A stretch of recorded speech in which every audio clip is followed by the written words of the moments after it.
Lights go red, the crowd gets loud, boots hit hard, and we stand proud. From the mat to the microphone, this is the house that grit has grown. Old school stories, new school flame, every era in the game. From pile drivers to five-star fights, we're breaking it down every night. Nail down. Whoa, roundtable, let it roll. Pedigree running through your soul. Clap your hands, stomp the ground, turn it up, we're ringside bound. Whoa, hear that sound. Wrestling pedigree, we're going round.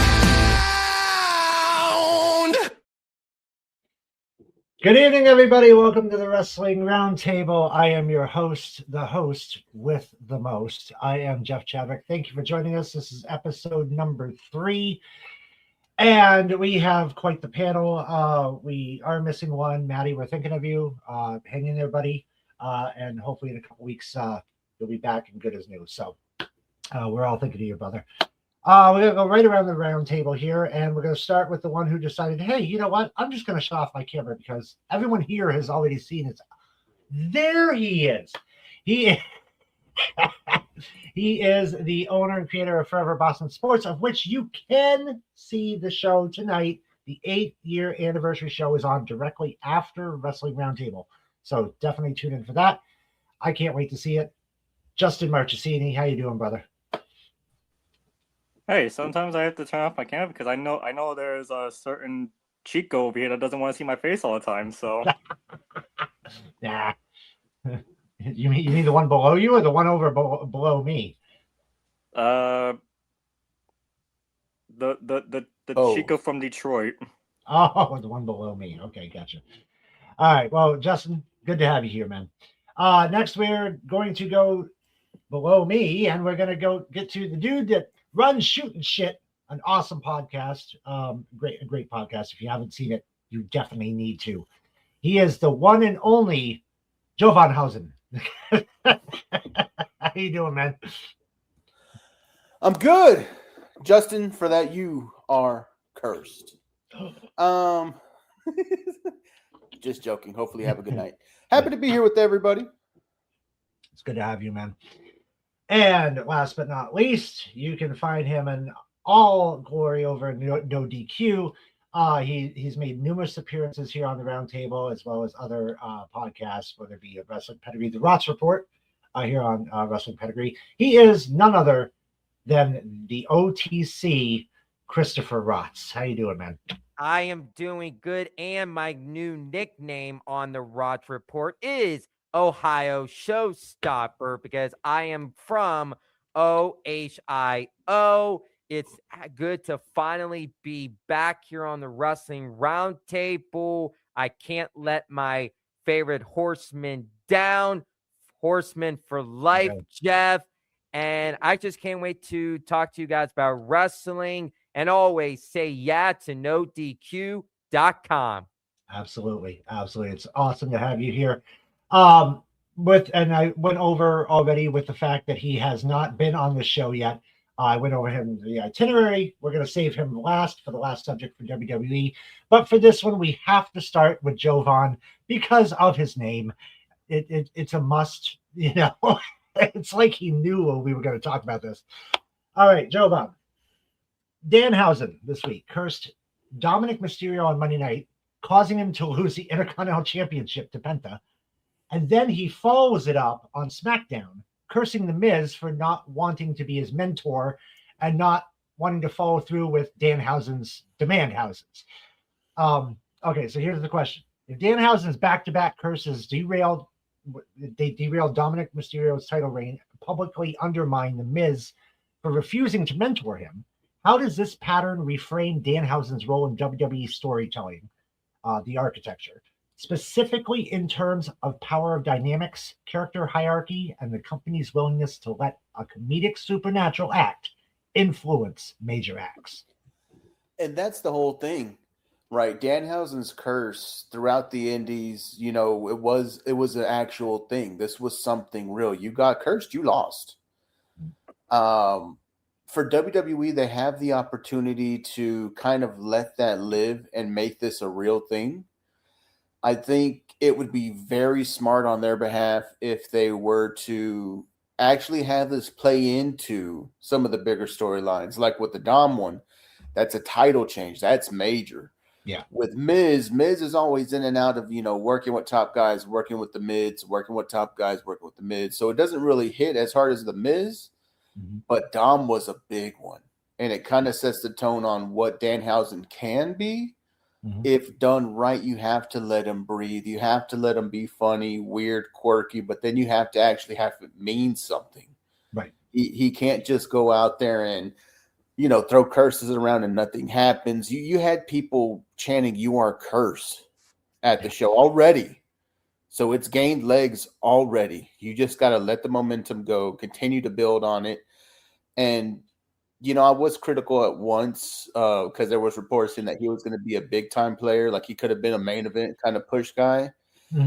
But if done the right way, he could be that next comedy act who fills in the spots of that R-Truth and, you know, kind of that guy that when you see him, oh, man, I haven't seen Danhausen. This is fucking great. And I'm here for it. That's how you have to do it. Now, he did not get a good reception at Elimination Chamber. You heard the boos from the crowd. Of course, that crowd is a bunch of assholes because who doesn't love Danhausen? Come on. Monday Night Raw, he was hysterical, and the crowd loved him. Same way with Friday. Now, he had posted that he is done with Pro Wrestling Tees. He officially is done with them now that he is in the WWE. This is big. Yeah. You know, you're going from a minor company like Pro Wrestling Tees that just shoots out, you know, wrestlers, especially indies, to a major company. This is going to be big for Danhausen because he didn't have this with AEW, really. They didn't get behind him all the way, and I think they didn't understand how to use him because they got the comedy gimmick, but the thing is in AEW, there was too many people using the comedy gimmick and some using it as an actual way to get over and on top, a la Orange Cassidy. But that's not Danhausen's shtick. You got Jeff. You know people shtick. You got to let people use their shtick. Exactly. Nobody uses my shtick though. That's right. Only me. That's only me.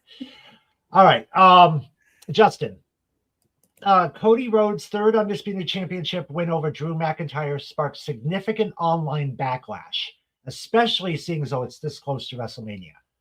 What does this reveal not only about WWE's disconnect with digital fan sentiment, but also about Drew's long-term positioning, specifically whether this loss signals a ceiling being placed on him, a narrative reset, deliberate setup for a larger character pivot, possibly? Your thoughts? Oh, boy. It just means they don't give a shit about Drew McIntyre. Well, it sounded to me like they didn't give a shit about Cody Rhodes. No. How many dislikes in that video in like one day? It was like over 500,000. Yeah, a lot. And I think it's gotten to 1.1 mil. And he was like, "Oh, I can't be the golden boy without the gold." Yes, you can. It's called not being the John Cena dick sucker in WWE. Do you think where do you see Drew from here? Do you see a rematch coming for WrestleMania, or he's unfortunately going to be facing Jacob Fatu at WrestleMania? I can just see it now. Yeah, well, because Fatu for the past couple weeks leading up to the Elimination Chamber has always been saying like, I want to get my hands on Drew. I need to get my hands on Drew. He cost me a shot at main event WrestleMania inside the Elimination Chamber. I need to get my hands on Drew. It's going to be Drew and Fatu at WrestleMania. That'll be a hell of a match. I can't wait to see that one. Do you see an exit from the company if Drew happens to lose? Yes, and unfortunately, it's going to be the AEW.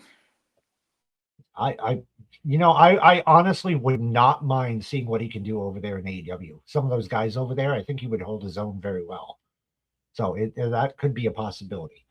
All right, so now that you kind of get the idea how this is going, Rots, this one's for you.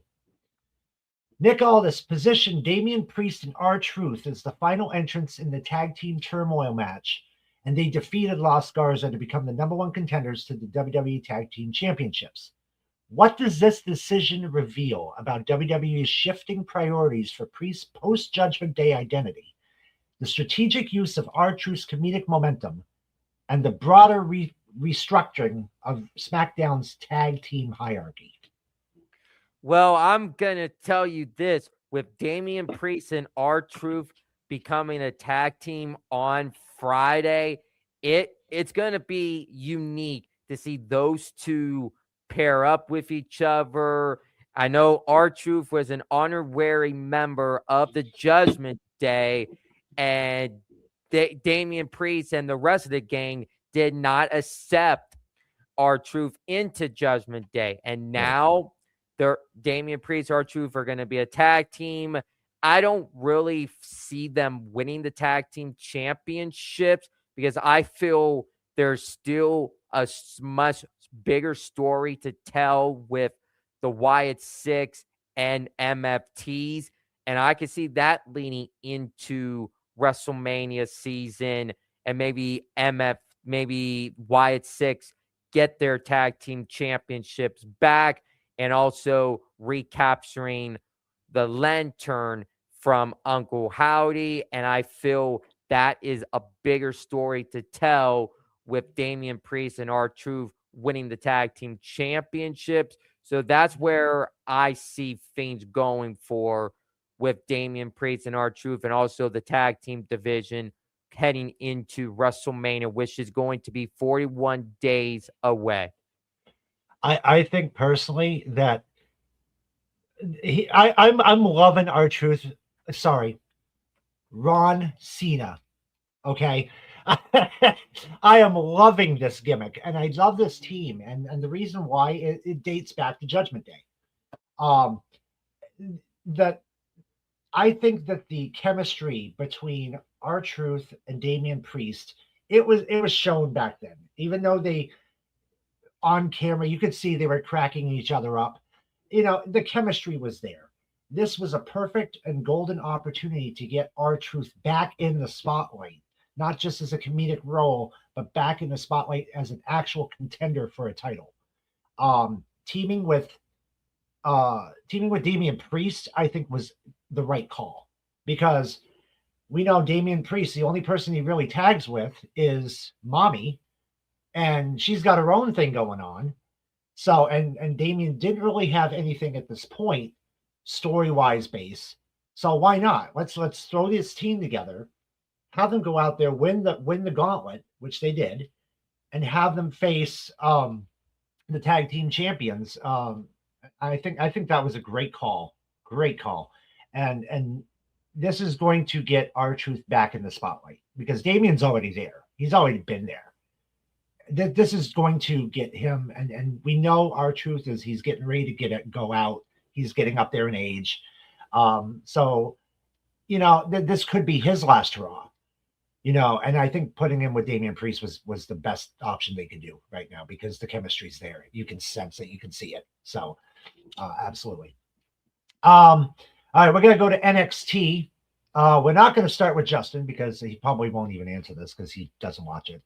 That's the way it is. We'll start with you on this one, Rots. Joe Hendry retained the NXT Championship against Ricky Saints last night with no help, and I say no help because I do this, from Ethan Page. Hey, he tried.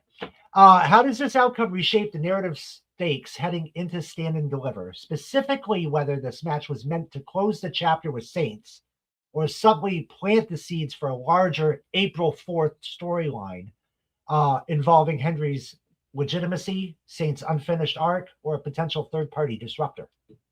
Well, I'm happy that Joe Hendry retained the NXT Championship last night, because I am a believer of Joe Hendry, and I will always believe in Joe Hendry for the rest of my life. And I hope everybody can start getting on the Joe Hendry believer train in a You won't. heck of a hurry.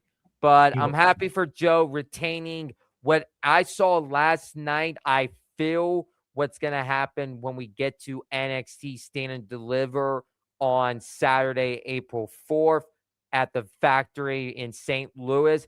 I could see them doing a triple threat match for the NXT Championship with Joe Hendry, Ricky Saints, and All Ego Ethan Page. I feel that is going to be the story for Stand and Deliver, and then possibly maybe after that, maybe Joe Hendry is going to retain.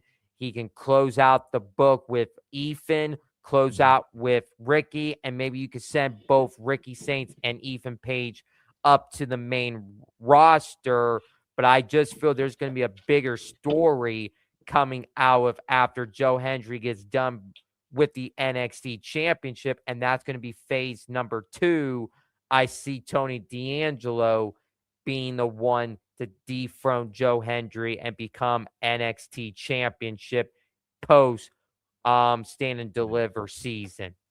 Yeah, so right now he's focusing on Dark State. So 1 down, 3 to go. So because he had an amazing that parking lot when it started in the parking lot, I was losing my shit. Like freaking, they were out there freaking 10 minutes before they actually rang the bell. That was a great moment. But the heel mule kick that was done to Hendry, almost cost the match. And then, of course, the heel kick in return that got Saints down and basically out of the match. So I think the triple threat could happen because now with the fact that Ethan Page screwed up, he's going to have a little beef with Ricky. So I have a feeling that you're right, that the triple threat is definitely going to happen. We'll see how it transpires over the next couple weeks. See if we're right on that one. You didn't watch it, did you, Justin? I just need a yes or no. That's not no, you didn't. Okay. So what I'll do is I will if it's what I think you're going to be asking about the NXT Women's Championship, I did see a clip from Vengeance Day about that. No, it's not. I don't have the NXT. Okay, then never mind. Okay, Tim. Yes, I did say his name. Thank you for watching, Lewis. Thank you very much for watching as well. And Maddie did tune in real quick to say "fuck Boston." Okay. So, Jovan, Tatum Paxley's win over Izzy Dame to become the new Women's North American Champion marks her second major title run in NXT. What does this moment reveal about how NXT is redefining her character trajectory? Specifically, whether this reign is designed to correct the inconsistencies of the NXT women's title run, elevate her into a long-term cornerstone of the division, or simply serve as a transitional chapter in a larger storyline shift. So the thing with Tatum Paxley, and I felt very, very strongly that she doesn't need to be in NXT much longer. No. Her work rate specifically recently, when she won the title, that match for the title was amazing. Mm-hmm. Her character, she's set into her character. She knows who Tatum Paxley is, and it's portraying well on the TV. You know who she is. Her character is over. People were over with her. Putting this belt on her in NXT now, after the women's, at the drop of the women's title, I think this might be her prove it moment. This might be what the company needs to see from her. They need her to get some good defenses. They need to see her actually being a champion to maybe say, you know what? Yeah, this character's ready for Monday night or ready for Friday night. But in my eyes, she's been ready. Some of her character work has been just phenomenal the last year. I really hope this is a matter of them putting the belt on her so they can get any last questions that they have on her. But I think she is main card ready. Yeah. My personal opinion is they did this ass backwards. They should have had her win the North American Championship first, then go after the NXT Championship, because it just, when you do it backwards, I mean, people are going to start asking questions, not necessarily about her, but about the company. Right. And, you know, you want to work your way up, not work your way down. So I was very, very happy that she won it. It was a fantastic match. It back and forth throughout the whole thing. Many close false finishes. There was a few false finishes in there. And it was just a great match overall. Tatum looked very, very good. So did Izzy. I have to give her props too. Izzy did very well as well. I was surprised that we didn't see too much involvement with Spears and the rest of the Cohen outside the ring. There was that one moment where the count was being put on, and it got up to 9, and Paxley had to run back into the ring. But are you shocked that there wasn't more involvement? Not really. To be honest, when I look at it, you want these characters to stand on their own merit. Right. And if you're really trying to put Tatum over into this title win, you don't want it to be well, she won because they messed up on the interference, or, you know, something of that nature, or they got thrown out into the back, and, you know, some kind of caveat that you could put to it. I think the win was what it needed to be for us to be able to be like, oh crap, okay, she is serious. This is a former women's champion. This is now your North American champion. She is something. Yeah. Oh, absolutely. The last question for NXT, I will open it up to the both of you, so you can take turns at giving me your thoughts on this. Lola Vice's knockout win over Kalani Jordan pushed her to 4-0 in NXT Underground. So these 4 matches were Spring Break in 2024, Battleground 2024, Deadline 2024, and Vengeance Day, of course, the last night. How does this dominant streak reshape the competitive landscape, specifically whether NXT is positioning her as the division's defining specialist, exposing a structural gap in Jordan's skill set, or signaling a broader evolution in how the underground format is used to elevate emerging contenders? Whichever one of you wants to take it first.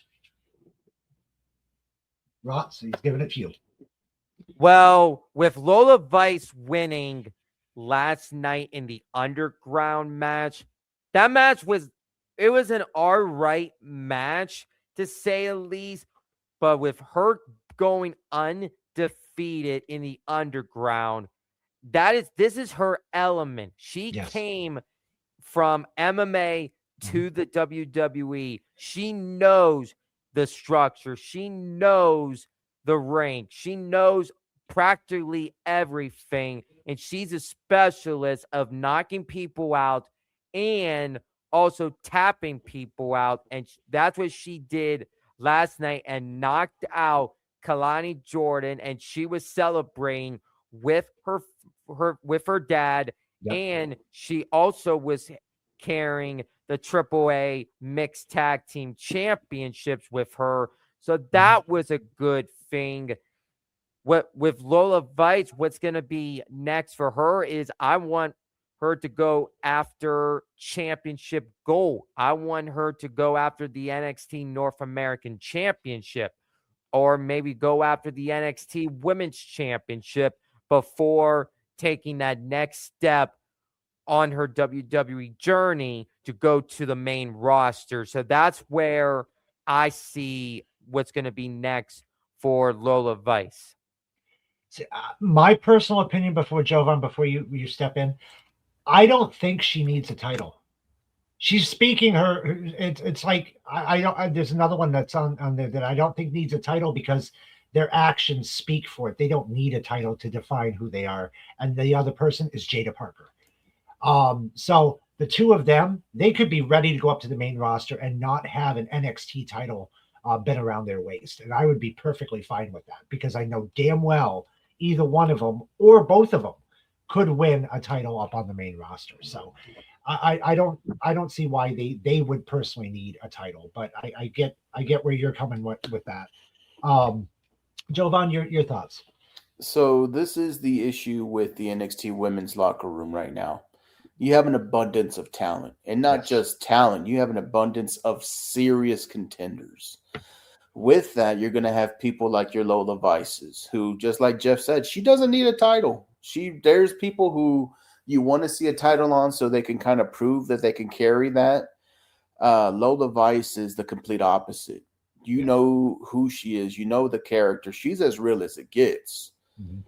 And her streak in these underground matches is phenomenal. The next level you'll see is it probably going to be done on the main roster. If I was booking this the right way, I would put her into a major feud with somebody on the main roster and have her debut match being an underground match, right? You're going to meet me in my territory, and that's how you get her a call-up. But it needs to happen sooner rather than later because we've already seen her with the AAA mixed tag team titles, just like Rod said. Right. We've already seen her go after the NXT Women's Championship enough to where it's like, I don't want to see her even with that belt because they didn't give it to her the times that she should have had it. Right. I want to see her on the main roster in a major program in her wheelhouse so we can bring that into the main roster. Absolutely. Who could you say? One person comes to mind with me, Natalya. One person. She's the one person I would love to see a big rivalry with. Lola Vice and Natalya, or Natty now as she's called. I would love that because Natty's trying to do the more ruthless style. She's a little more edge to her. Bring out Lola Vice, who is like, I'm a legit killer too. Yep. I would die. That would be great. That would be amazing. Lewis has commented in here. Lola Vice is a badass, no doubt about it. Give her a title shot in an underground match. She wins hands down. That's her house. She's a phenomenal wrestler. And just the things she can do in that ring is just outstanding. Definitely one of my favorites in NXT right now in the women's division. Sol Ruka being very well up there too because of what she can do. Need I say more? The Rumble. I don't need to say anymore. Well, Vice knows how to go long matches and she knows how to keep her own. So does Sol Ruka. So I think that, the one that they need to focus on in the main roster, I would love to see it as Natty versus Lola. Hands down. All right, we're going to go over to AEW. This one I'm going to do a little bit differently. It's not going to be technically structurally sound. It's basically you pick a match. You talk about that match, okay? AEW Revolution is next Sunday, March 15th. Pick a match on the card. Do not duplicate. All right, so make sure we don't duplicate that. And analyze the match. How do you see the match playing out? Give us as much detail as you need to do. I will go right down the card so that way you guys know as of right now how the card stands with Revolution. On the pre-show, Ricochet is in a 21. He's in a battle royal, Blackjack Battle Royal. That's the only one that's announced right now is Ricochet. That's it. So you don't even need to discuss that one. MJF, Hangman Adam Page, the last chance Texas death match for the AEW World title. If Page loses, he will never be able to challenge for the AEW World title ever again. You have the tag team match for the AEW World Tag Team Championship between FTR and the Young Bucks. No time limit match for the AEW Continental Championship. Jon Moxley against Konosuke Takeshita. God, I cannot pronounce these Japanese names. I apologize. You have Andrade El Idolo taking on Bandito in a singles match. My honest opinion, Bandito's still Ring of Honor champion, isn't he? So he should put the title on the line. That's my opinion on that, but that's just me. Singles match, Brody King versus Swerve Strickland. 2 out of 3 falls for the AEW Women's World Championship. Thekla, or however you pronounce it, I don't know. Versus Chris Statlander. Trios match for the World Trios Championship. You got the Don Callis family. Okada, Fletcher, and Davis taking on Mystico and Jet Speed. We won't even bother with Big Boom AJ versus to be announced because we don't know who he's facing. And we got a singles match where everyone is barred from ringside. Timeless Tony Storm versus Marina Shafir. So, with that being said, each of you can pick a match, talk about that match, and give as much detail as you want. We're going to start this one with Justin because he was very quiet with that last round. So we're going to make him make all the noise he wants with this one. Justin, pick your poison. Pick my poison. Oh boy. Out of Okay. all that. Well, let's pick the most stupidest stipulation ever in AEW, and that's MJF and Adam Heyman Page. Okay. Listen, I'm not dissing the Texas Death Match. I think the Texas Death Match is a cool concept of a match that you could ever have for a world championship. Mhm. The thing I'm gonna shit on is and we talked about Cody Rhodes being the golden boy. Cody Rhodes had this stipulation back when he was facing Chris Jericho. Oh, if I lose, I will never challenge for the AEW World Championship ever again, as long as you're the world champion. Mhm. What happened? MJF threw in the towel, and there goes Cody Rhodes' title shot. Goodbye. Went straight to WWE. Right. Hey, Tony Khan, do us a huge favor, please. If Heyman loses, which come on, guys, let's all be honest. MJF is not losing next weekend against Heyman Page. If Heyman loses, please do not treat this man like Cody Rhodes. Please, just yes, he can't challenge for the AEW World Championship ever again, but just don't job him out to people like John Moxley or something. Give this man some decency, because you had the balls to have Heyman Page. Yes, I know. Here I go. But you had the balls to have Heyman Page, Kevin Knight, and Jetball Mike's that guy defend the trios titles on the same night that Kevin Knight had the World Championship match. Don't do that ever again, please. I swear. But yes, stupid match. MJF is not gonna lose. Just don't let Heyman be a jobber. That's all I gotta say. Now, I think personally, Page has had the title a couple times. I don't think this is going to hurt his career if he can't challenge for it ever again. I really don't. He's been at the top of the mountain. My personal opinion, I agree. MJF, I think, will come out on top. I don't know. I'm kind of getting old of the Texas Death Match.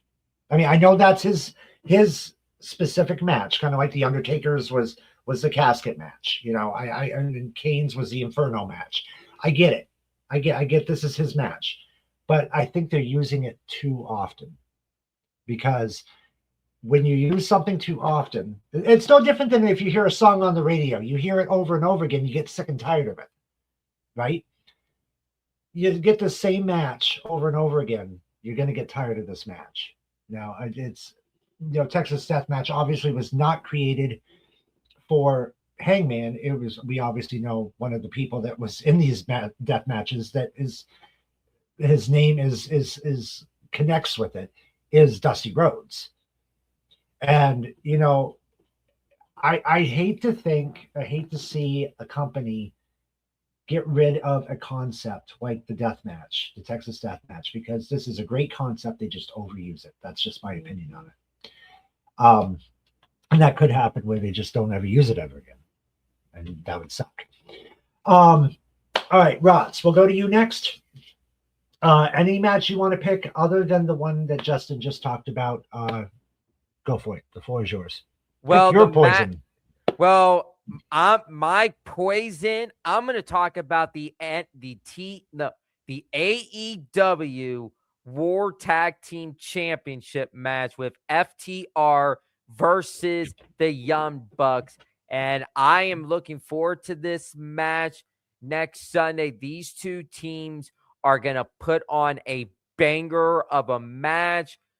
I know last night, Tommaso Ciampa is possibly going to help FTR out next Sunday in the tag team championship match.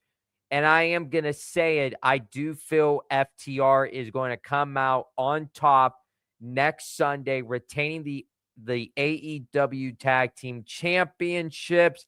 And then I have a strong feeling we might be seeing the returning Adam Copeland and Christian Cage for them to set up Cope and Christian Cage versus FTR for the tag team championship, maybe at AEW Dynasty on April 12th, or they might save it for Double or Nothing on May 24th from New York. So whatever those two events, they're going to have the FTR versus Adam Copeland Christian Cage match. We're going to be seated and we're going to be excited for. So next Sunday, FTR is going to retain the AEW Tag Team Championships. All right. All right. Jovan Hausen. I just love saying that. Which one do you want to take out of this card? I'm going to talk about the sack of potatoes that is Big Boom AJ. No, I'm just kidding. Yeah, you would too, wouldn't you? No, I'm not. I'm not going to kill the Costco guy. I'm going to let him make it.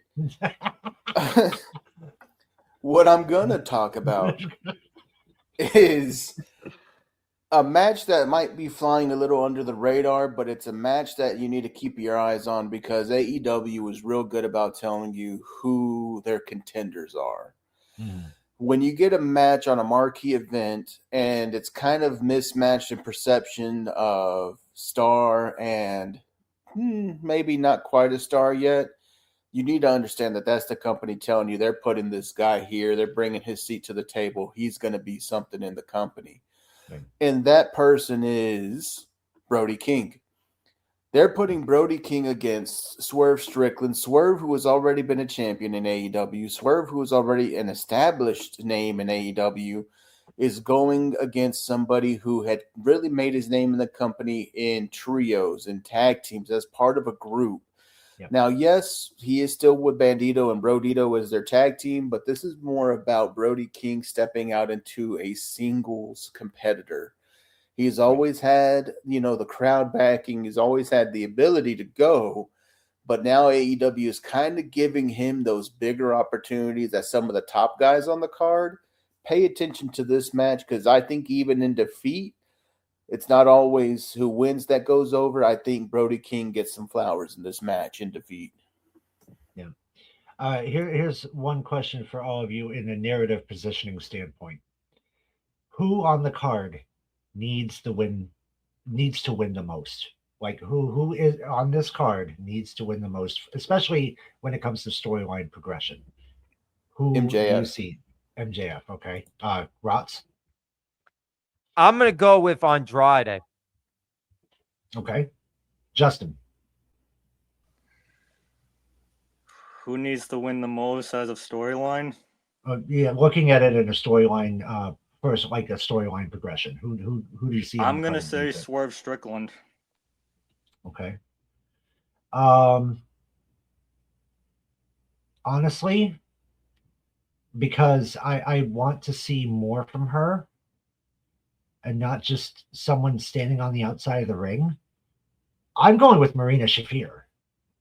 I think, she's an amazing talent, and I think a win for her, especially over Timeless Tony Storm, would boost her.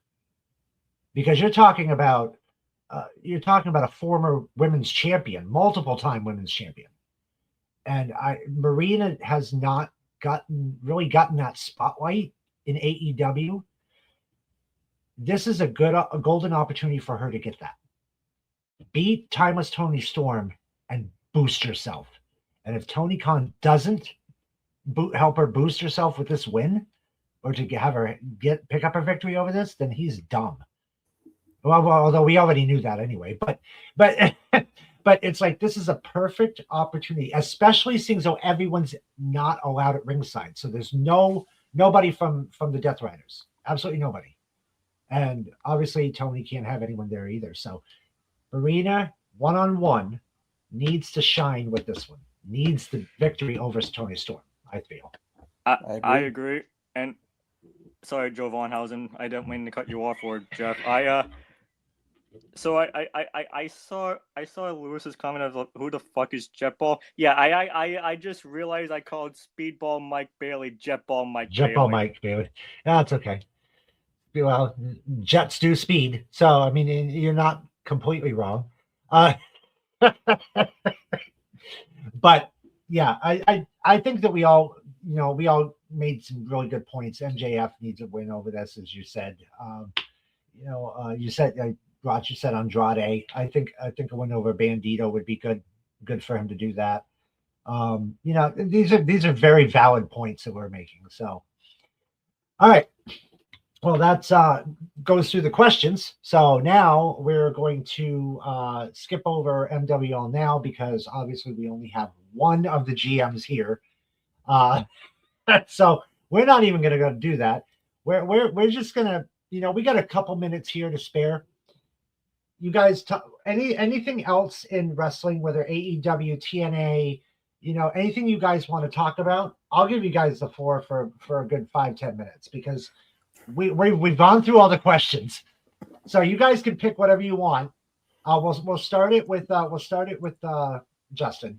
I see him raising his hand. I don't want to start. I just got a quick question for you. Oh, yeah, go ahead. Since we're skipping over MWO now, yeah. I'm not Russian or anything because I'm actually. I'm not either. I'm American. I mean, I'm not rushing you on getting the results, so I was just wondering if that was still happening. Yeah, I'll work on that tomorrow. I'll work on it tomorrow. I would rather go last on this subject, so I'll let either Rods or Joe Bonhausen fight out of who wants to go first on this one. Lana is the best. Lana number one. Lana is the best. Lana number one. All right. Okay, so either one of you two want to start, go for it. I'll let you. He's pointing at the wall, but I know he's pointing at Jovan. So remember, Chris, the camera is opposite. So there we go. Except when you're pointing down, then it's not. It's always left or right is opposite. Yes, Jovan. All right, go for it.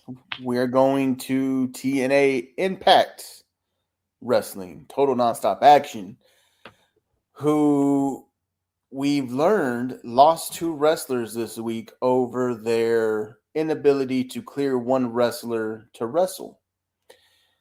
And it did break that Stephanie DeLander, wife of the one and only Mance Warner, was not going to be medically cleared by TNA's medical company, even after she was cleared by the doctors in WWE, because that's who she continues to use. And it led to her quitting, and Manser followed suit. So here's my thing, and I'm always down for companies when they are erring on the side of caution with their employees, because at a point you do have to protect the person from themselves. As a former athlete, I understand you have to save us from us at times. Right. But they may be overly precautious due to the issues that happened with Chris Bay. And once again, like I said, I understand that, but I will not hear and I will not understand the hate that Steph DeLander and Manser got for walking out when it was a very obvious duo package. They were brought in together. He's not going to do that without her. They did return to GCW, so at least they're back on the indie scene right now. I think they're an act that would work great in NXT. But I think if you've gone out of your way to go to, you've done the surgery, you've gotten cleared by a medical organization, the WWE's medical team, who is historically not really lenient when it comes to clearing people on neck injuries specifically, right, and they cleared you, that should have been more than enough for these people to be like, okay, yeah, she's good to go. And it's not like she takes big bumps either way. Right. But she wanted to work. She should have had the ability to work. And now she's finding her way to work. So I'm not going to knock them for that. I wish nothing but success for Mance Warner and SDL, Steph DeLander. And, of course, I'm a big TNA mark. I'm going to keep watching. But, I mean, I just – the hate is unnecessary right now. Yeah, exactly. All right, Mr. Rotz. Well, I'm going to be talking about WWE, and I'm going to be talking about the Max Man himself. He is a revolutionary. He is a visionary, and his name is Seth freaking Rollins. I am so happy that Seth Rollins came back at the Elimination Chamber. He took out Logan Paul, and he cost Logan Paul the Elimination Chamber match. And it's fitting because 2023, Logan Paul cost Seth Rollins in the Elimination Chamber match, and they took on each other at WrestleMania 39. Then, fast forward to 3 years later, Seth Rollins cost Logan Paul the Elimination Chamber. Now, does that mean we're going to get Seth Rollins and Logan Paul for WrestleMania? I feel that is going to possibly be the plan. Or what I saw last week on Monday Night Raw was Logan Paul, Austin Theory, and the Usos. I do believe Austin Theory did took out Jey Uso on the go home episode of the Elimination Chamber. And we're going to get the Usos and the Vision for the tag team titles at WrestleMania. What does that leave Seth Rollins?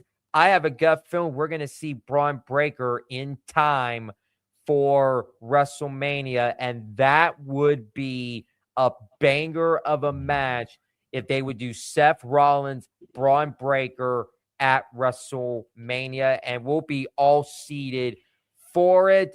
Another idea, if Braun Breaker can't go, they might do Seth Rollins versus Brock Lesnar for WrestleMania. I know we've seen that at WrestleMania 35, but I do see Brock Lesnar going off to take on Obafemi at WrestleMania. But sticking it with Seth Rollins, I think we're going to see Braun Breaker in time for WrestleMania, and we could get Seth Rollins, Braun Breaker at WrestleMania. That's a match I would love to see. I mean, considering that it dates back to when Braun speared Seth when he had the arm injury, to put him on the shelf. So it makes total sense, and that's going to be a killer match. I cannot wait for that to be signed because we know it's going to be. Justin, your turn. Okay. Nick Aldis, I know you're not watching the Meltdown. I know you're not a part of the Meltdown. I know you're not even watching the show because you're getting ready for SmackDown this coming Friday. I have something. I have a little proposition for you. Turn Sami Zayn heel. Yes. It's there. Why? I don't know why they're not doing it. It's there. I mean, push the fucking button. The past 2 weeks, he was passive aggressive to Jacob Fatu. He was passive aggressive to Cody Rhodes.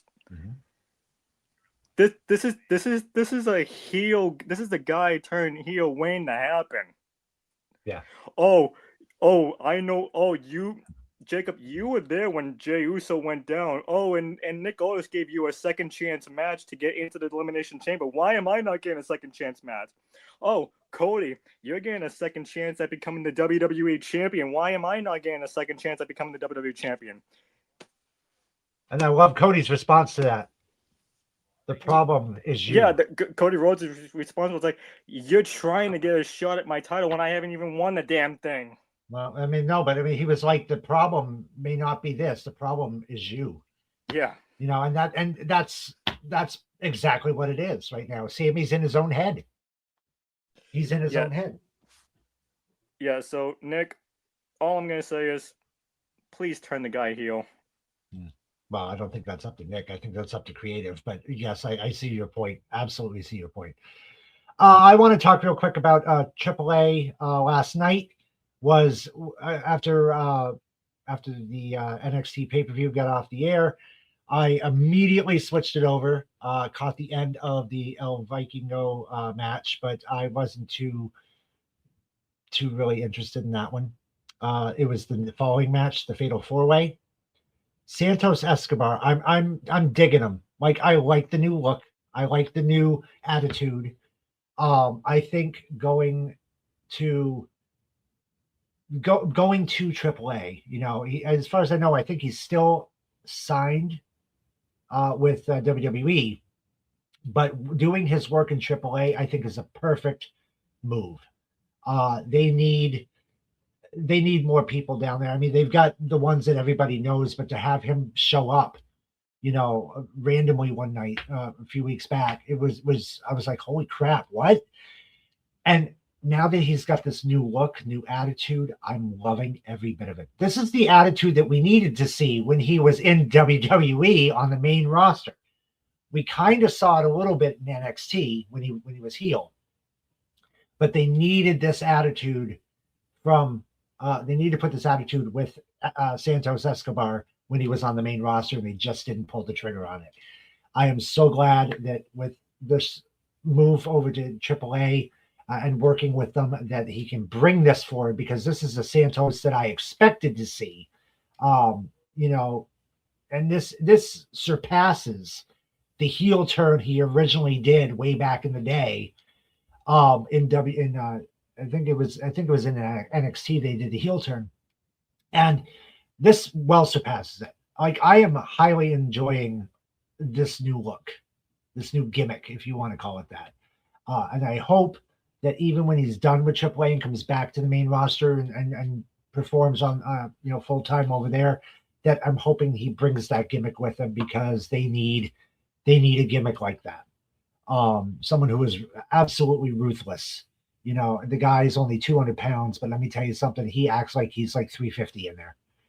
And that's what they need to do with him on the main roster, instead of just like, as they say, pussyfooting around with the guy and changing this and changing that. Keep what he's got now if you bring him back to the main roster. So, but AAA last night, it was a great show. It was only an hour long, but it was a great show from what I saw, because I didn't see the first match because of Vengeance Day. So, but yeah. All right, now we're going to get into the final segment, and this, ladies and gentlemen, is Last Minute Standing.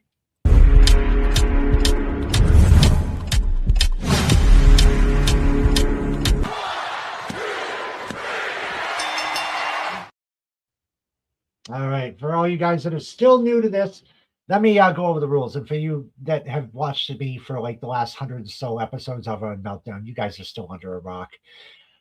We each get a minute. We talk about whatever we want, past, present, future, any wrestling company you want. You talk about MWL if you want, because obviously all three of you are in it.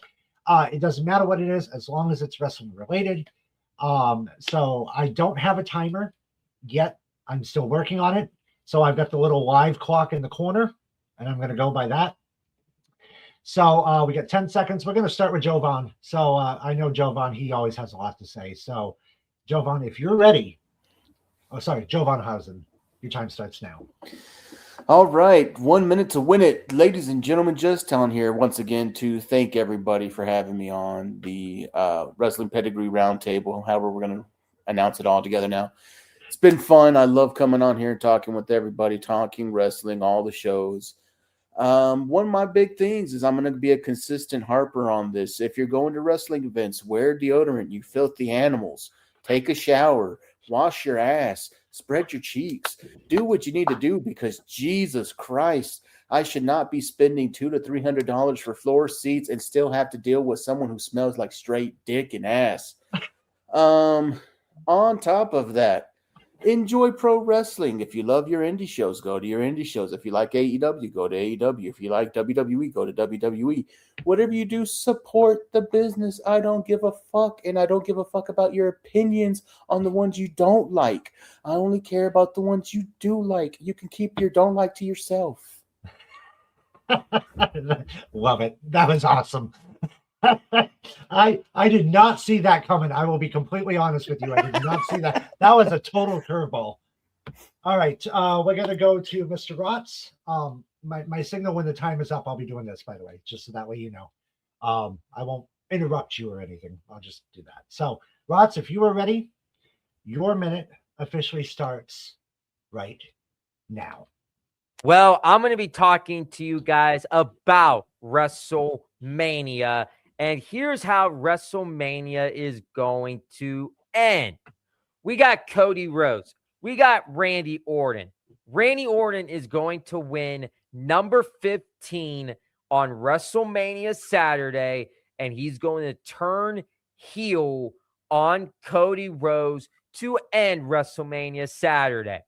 WrestleMania Sunday is going to end with the OTC himself, Roman Reigns, winning the World Heavyweight Championship and cementing his legacy at the top of the mountain. And also on Friday, March 27th, I'll be going to Friday Night SmackDown in Pittsburgh, Pennsylvania.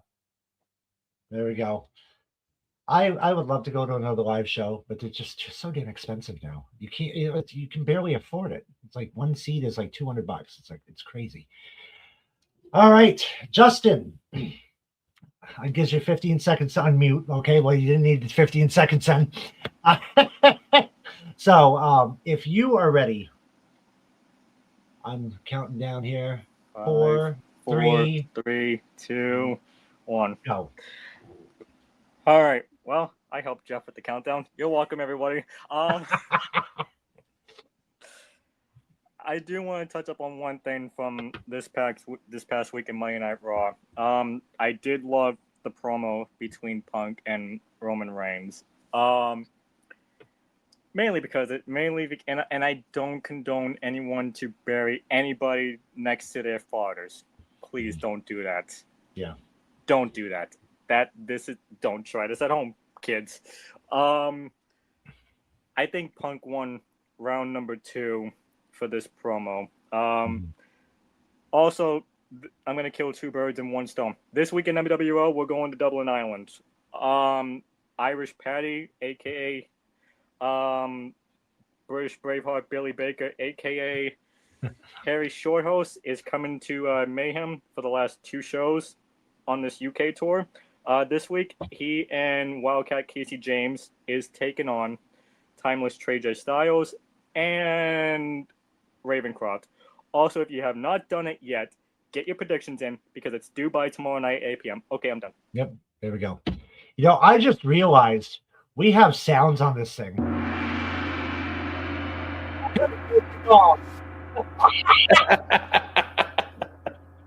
Gosh darn it. But it goes on too long. That's what it does. Okay, so I'm only 3 seconds into mine. I wish people would have gotten behind Danhausen more than they did. The guy is hysterical. The guy is actually really good in the ring. Don't let the thin veneer fool you. He knows what he's doing. He's really good. I just wish he had a better reception at Elimination Chamber because those that obviously don't follow AEW have no clue who he is. Those that don't watch indies have no clue who he is. Those that strictly watch WWE, they're like, wait a minute, who is this guy? You know, they see a coffin, they think Undertaker, and they think, whatever. And then Danhausen comes out and it's a whole bunch of confusion. But look back. Seriously, look back on matches that he's had. Scroll YouTube, type in Danhausen, back in the indies, and watch some of his stuff. You'll be surprised at this guy. He is not only hilarious, but he knows what he's doing, as I said before. So, the guy didn't get the props he needed to get right off the bat. He should have. And that's my take on it. Gotta love that Danhausen. Very good, very evil. All right. So now we got to go around the horn here. Justin, thank you very much for joining us as always. Go ahead and plug and promote. Do your thing. Yeah. Another great episode of the Wrestling Roundtable, as always. In about a few minutes or so, whenever we get off here, hop on over to the Forever Boston Sports on Facebook if you can, because we go live with our 8-year anniversary show. I would say like around 7:03 p.m. Eastern time. I'm giving Jeff a little bit more time because I don't want to rush him off. Tonight we're talking NFL. Jason Tatum returning from his 10-month Achilles injury, And of course, we're gonna talk. We're gonna just celebrate the group. Also, you can find me. You can find me in MWO. Yeah, and that's pretty much it. Have a good night, everyone. All right. Thank you very much. Mr. Rotz, thank you very much for joining us. I appreciate you standing in. Let everybody know where they can find you. Well, it's always a pleasure coming on the Wrestling Roundtable. And if you need me to come back here again, I will always help you out, Jeff. I will never let you down, my horseman. Where you guys can find me at is on my Instagram, CMROTZ_1316. My Facebook is Christopher Rotz. My X is CRoss24. I had a blast here tonight on the Wrestling Roundtable. You guys are more than welcome to come on Rotz Report. We're looking for more guests. You guys are more than welcome to come on, hang out, talk about wrestling. And we're definitely thinking of you, Maddie. And always say yeah to NoDQ.com. Follow Wrestling Pedigree on all social media platforms. And I believe in Joe Hendry every single day, and always treasure your mentality and always stay positive instead of being negative. Yeah, right. Yeah, you got that right. Thank you very much, man. Jovan, always a pleasure, my friend. It's always good to have you on these wrestling discussions. So would you like to plug and promote? I know there's one specific thing you want to plug and promote. All right. Well, ladies and gentlemen, I am the Skywalker Shoot Talker of Shooting Shit. We are on all of your favorite platforms. Scan that barcode there to find us. Come see us on August 8th in Marion, Indiana for the Heroes and Legends Farewell to Extreme Wrestling Championships down there. Well, we'll be at the Fan Fest. We will have shit for sale. We will be doing a live show. We will just be fucking drunk and talking. It's what we do the best, ladies and gentlemen. Much love to the pedigree here. Much love to the roundtable here, to you gentlemen. Thank you very much for having me. And if you don't do one thing and just one thing today, 3 things you can reflect on to make your day better. What are you grateful for? What are you hopeful for? And what are you waking up for tomorrow? That's it. There we go. Well said. Well said. You can find me, obviously, here on the Wrestling Roundtable. You can find me in Meltdown. You can find me in MWL, running the place, which we don't have that many more weeks left. We only got 4 weeks left before the end of the season, and then we jump into bracketology. So that's coming up as well. I want to thank everybody for reaching out to me, whether it be those that I work with, those that are my friends here on the Roundtable, friends on Facebook. The last week has been quite the roller coaster ride. I'm not going to get into any detail, obviously, but it has been very, very emotional. Let's put it that way. And, you know, if mental health is a serious thing, if you've got a problem, talk to somebody. It may not seem like a big thing, but let me tell you something, it does your world of good. You know, you're getting everything off your chest, you know, whether it be a friend, a colleague, even going to see a psychiatrist or whatever. Don't play around with the mentality. You know, if you need help, get the help. You know, Drew says it all the time at the end of Price is Right. You know, mental health is a serious thing. So definitely get the help if you need help.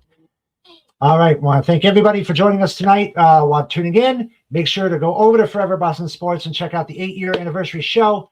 If you're able to, if you're not, like me, right off the bat, I need to get something to eat. I am starving, but I will join Justin in a little while just to check out the show. So for Justin, for Christopher, for Jovan, for Maddie, we're thinking of you, brother. Love you.